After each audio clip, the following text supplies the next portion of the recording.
Yes, ma'am!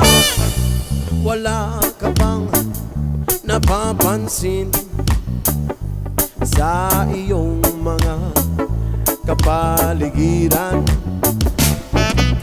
Kay dumi na ng hangin, pati na ang mga ilog natin. Hindi na masama ang pagpunta at malayong-layo na rin ang ating narating. Ngunit masdan mo ang tubig sa dagat, dati kulay asin, ngayon'y naging itim. Ang mga tubig ating kinalat sa hangin, sa langit, wag na nating paabutin.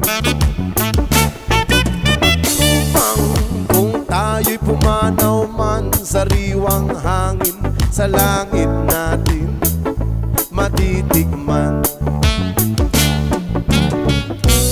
Mayroon lang akong hinihiling sa aking pagpanaw, sana ay nagulan.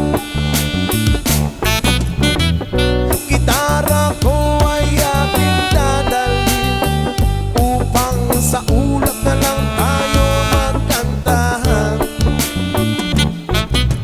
Ang mga bata ngayon lang isinilang, may hangin pa kaya matitigman. May mga puno pa kaya silang aakyatin, may mga ilog pa kayang lalanguyan.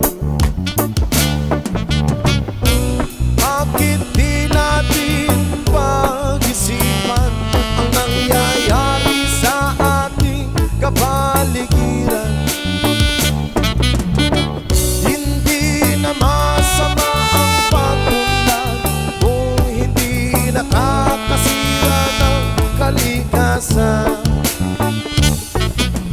Darating ang panahon, mga ibong gala ay wala na madadapuan. Umasdan mo ang mga punong dati ay kay tatag, ngayon ay namamatay dahil sa ating kalokohan.